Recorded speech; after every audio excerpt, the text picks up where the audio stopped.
and thanks for checking in. Today I want to take the time out of my day and make a video while I'm sweaty, no makeup on. It is nearly 40 degrees outside and this is who I am. I'm coming to you just the way I am today. And I want to talk about a topic that is dear to my heart, and that is confidence. Now, I wasn't sure if I wanted to talk about confidence or how to appreciate yourself and how to appreciate your beauty and appreciate the little things that make you who you are. And then I realized that these two topics are so interrelated. Confidence and self-love go hand in hand. And I don't know what's the relationship between them. I don't know if there is a causation or a correlation between the two. So I don't know if one leads to another or which one leads to another. But in this video in particular, I'm going to talk about the importance of self-love in achieving confidence and in appreciating yourself.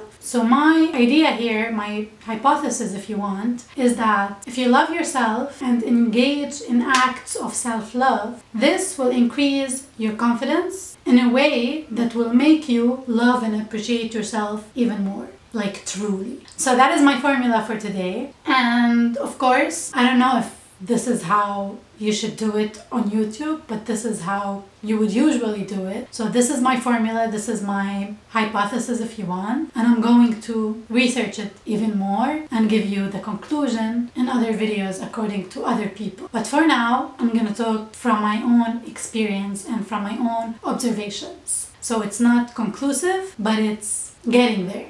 So I noticed that some days I'm really, according to society, good looking. So I have my eyebrows done, I have my makeup done, I am wearing something pretty, I have my hair done, everything good, and something is off and it doesn't make me feel good. It doesn't make me feel confident. It doesn't make me feel beautiful. So I would be comparing myself to friends, to frenemies, and that made me a jealous bitch. So I was comparing myself to others, I was comparing myself to friends, frenemies, someone in my surrounding, someone who I think is so confident or even arrogant. Like they have the level of confidence that is so out there that has become arrogant. And I know now that these two are not the same thing, but that's how, these are the kind of people I used to look at to compare myself with. And these kind of people are those who also bring me down. So they used to do things that bring me down. But because I am also bringing myself down by comparing myself to them and by letting them in my life this way, their effect is much stronger than me being confident already. So of course there are some people who are going to bring you down. There are some people who will,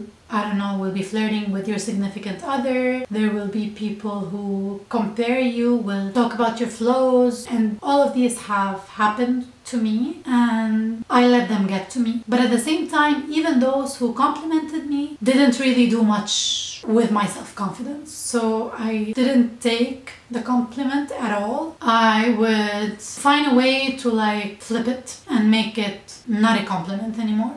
Make it an insult. So I don't know if the person himself would mean it as an insult or a compliment, because you know some people give these double-sided compliments that could mean an insult. Not an insult, but they could hurt you, but they say it in a tone that is, do you actually mean it as a compliment or as an insult? I'm not sure. You know, like, oh, you've lost weight. Oh, you've gained weight. And the thing is, I don't know if other people used to see me as insecure because I don't give out that vibe. Because I always say thank you. If someone gives me a personal statement, the way I look or anything like that, I just say thank you, despite it not having a positive connotation. So I would just say thank you, like, hey, you've lost weight. Thank you. Oh, hey, you've gained weight. Thank you. Oh, you've cut your hair. Thank you. Oh, you dyed your hair. Thank you. Oh, you have a weird haircut. Thank you. You know? So, and I'm pretty sure like most of them would be like negative. Like they would want me to feel negative after that. Or they are telling me that, oh, you did something weird. Or, oh, you're changing. But anyways, we as human beings engage in social comparison. We compare ourselves to others and we notice details, especially women. Like I think like we are made in a way due to evolution and due to history, if we go back to hunters and gatherers society, we are made in a way that because we are the gatherers, we are the ones that stay in our places and are together in a community always, we pay attention to detail. So this is normal. And these people will be in your life at all times. But their effect on you depends on you. So anyways, I would take the compliment, I would flip it, I would just let it get to me. And then I would flip out afterward when I'm alone or when I'm with my significant other. I would flip out and I wouldn't tell the person that hurt me that they hurt me. And I didn't know why I used to do that. I was in a good relationship. I was working. I was studying. I was in the path towards achieving my goals. I was in the right path. But I think the reason being, like right now, I realized that the reason being is due to self-love. My confidence was low because I wasn't engaging in acts of self-love. I wasn't validating myself and appreciating myself. I let my validation come from outward influence, not from inside. I didn't validate my own self. So now I realize that in order for you to gain confidence and to appreciate yourself more, you need to engage in self-love. Now, what does that mean? The first thing is taking care of your mental health. Now, I didn't do that because I was lacking self-confidence. I did that because I had anxiety, I had depression, and I was always alone, I was always mad, and my emotions were all over the place. So I did therapy for that. I took care of my mental health. And the effects didn't come right away. Always with therapy, the journey in therapy is so weird, it sometimes doesn't feel good. Sometimes you would go to therapy and you would be feeling fine, and then when you finish therapy, all the emotions hit you and you won't feel better. You actually might feel worse, feeling wise. But it does help. And I actually went to therapy for something very personal that happened with me. So after I have completed therapy, after I knew that I was getting the help I needed and I was getting better and I can deal with it by my own, I started getting the benefits. I started feeling better about myself, but it took me months. And I started slowly feeling better, but I also had other negative influences around me. People who didn't understand my depression, people who judged me whenever I smiled, because how can you smile when you are depressed? People who judged me whenever I went out, whenever I did something like an activity that made me happy. So I still had those negative people around me. And that brings me to my second tip. So first tip, take care of your own mental health, seek therapy, do everything you can to take care of your mental health. My second tip, if you can, let those people out of your life. Those people who bring you down, they could be friends, they could be family, they could be co-workers. Let them out of your life. This is so hard for me because some of the main people who brought me down were ones that were so close to me. And my journey with self-love and self-confidence has been like that since I was little. So since I was little, I had people who brought me down. I had issues with self-love and self-confidence. And this has been an issue for like years. And I slowly shut those people out of my life. But their effect still was in my life because they were around. I let their words hurt me. I was still expecting the good from them. I still had high expectations. And every time they end up hurting me, I end up hurting me more because I'm like, why am I not worth it? Am I not worth your love and your good treatment? So this is how I used to think of it, and it would be a cycle. They would back off, I would bring them back to my life, and they would hurt me again. And I don't know why they would hurt me. I don't know if this is the way they see relationships or friendships. I don't know if they don't expect as much out of this relationship. They don't value it that much. Or this is their own personality, their own issues backfiring or like affecting me. So I don't know. But I recently let go of someone that has been in my life forever, and I feel better. I still am not over it. I don't know by the time you see the video what would happen with me because I'm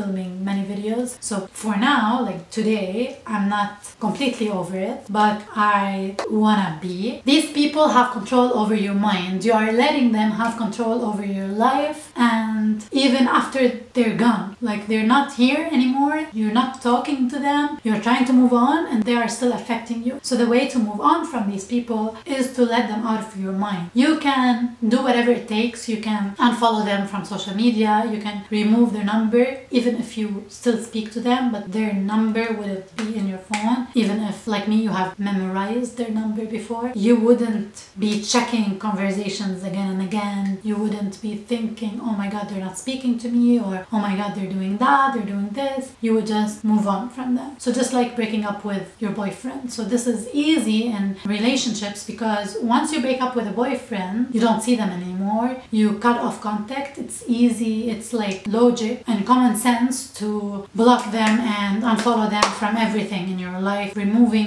maybe deleting pictures, emails. You might need to do that for other people in your life. So you are the one who decides what you need to do in order for you to let go of these people who are bringing you down. Only you can do that. It depends on how much boundaries you want the relationship to have, or if you want to have a relationship at all with these people. So mental health, people who bring you down. Other things you can do is take care of yourself. Take care of yourself, take care of your appearance. So for me, when I cut my hair, I went through many stages. The first time I cut my hair, I loved it, but then it grew in like a weird way, and then I traveled, so the one who cut my hair was not the same anymore. So I experimented during the year that I was also emotionally unstable. I was experimenting with my hair. I really didn't care. I shaved it off, which I liked, by the way. Then when it grew, I wasn't sure if I need to shave it again or not. So it grew like it wasn't pretty. And sometimes hair actually makes a huge difference. Like right now, I don't know if you agree with me, but like it's about my own perception of myself. Right now, I don't have any makeup on. It's hot, I'm sweaty, but my hair is okay. First, it's not affecting me, like it's not long, it's not making me like slouch, it's not making me hot, because my hair, when it was longer, it used to be so thick, so long, and it actually is one of the things that I let go of. I made a video for that, but I deleted it because I didn't really like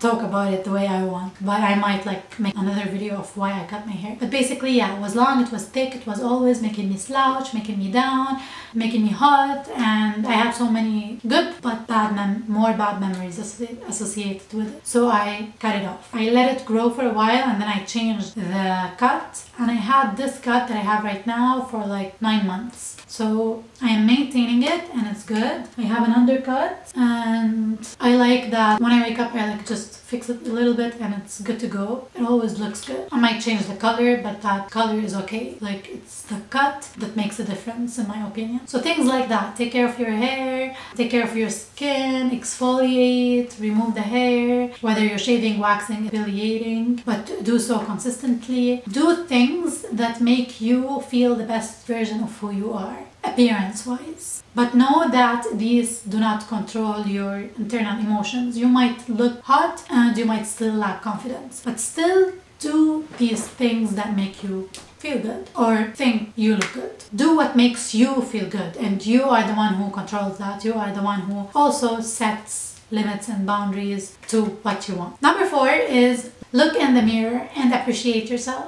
I used to, when I'm down, I look in the mirror and I'm like, I don't look good, I don't look good, I don't feel good, and I would bash myself. I would bring myself down. And even when like my sister is around, my friends is around, I would be like, oh, I have a tummy, I'm losing weight now. I have a tummy, I have like flippy arms, or I'm too thin, with whatever that is, I don't have boobs, I don't know. I would be like making myself down. My eyes, I think my eyes are small and like turned downward, and sometimes I hate them. And I would say that to myself. I would like basically bash myself. But you know, you don't do that with your friends. You don't do that with your sister. So why would you do that to yourself? Why would you tell yourself that you don't look good? Do the opposite. Look at yourself in the mirror, flaws and all. Look at yourself and say the things that you like about yourself. Don't lie to yourself, because yourself will know. Yourself is smart and will detect your lies. But look at yourself in the mirror and talk about what you like. I like my nose. I like my teeth, although I still need to whiten them and straighten them a little bit. I like my waist. I like my thighs. Something else that helps a lot if you're looking at yourself in the mirror is to dance. So put music on, put empowering music on, put music that makes you sexy and dance. And while you're dancing, look at yourself in the mirror. So when you are dancing and you're looking at yourself, you're smiling, you're making sexy facial expressions and sexy bodily movements, you will feel sexy and you will feel good.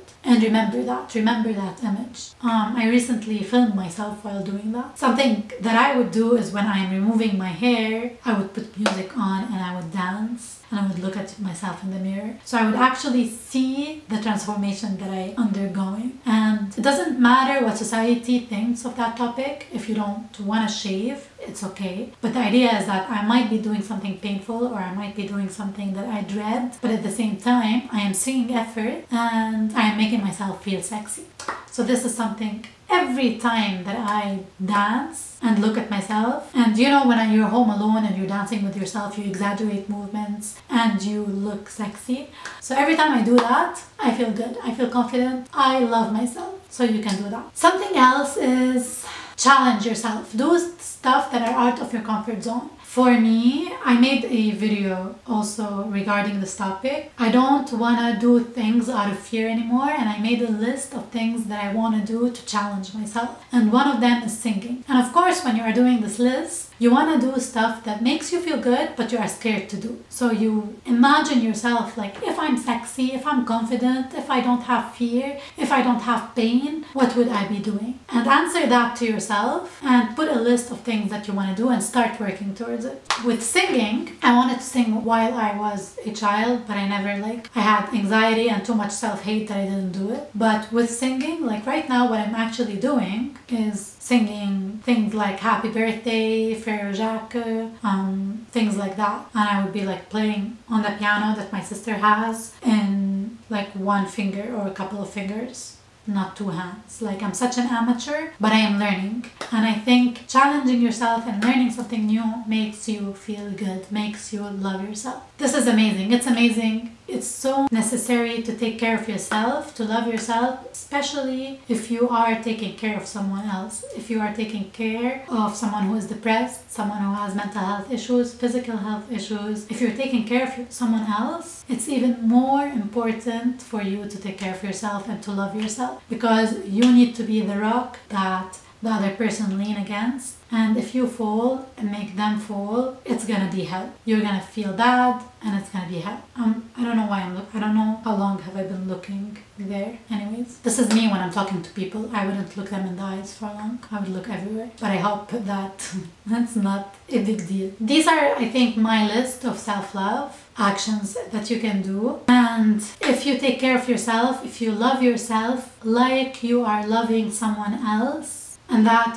goes to your body as well. So if you love yourself, then you would feel worthy and sexy and confident and worthy of other people's love and worthy of love in general. And you would feel so self-confident, and it's so worth it. And this is something that I've been doing and I've been experimenting with. Sometimes you would do things that are so random, but their effect is so amazing that you would know their power, the power that they have on your life. So these are my acts of self-love. Try to do as much as you can. And if you have any other ideas of ways to love yourself and increase your confidence, then be sure to leave them in the comments down below. Let's help each other out and make each other confident, because girl love is a thing, thanks to Superwoman. So that is it for this video. If you enjoyed it, press the thumbs up. Leave any question that you have in the comments down below. And don't forget to subscribe for a clutter-free life.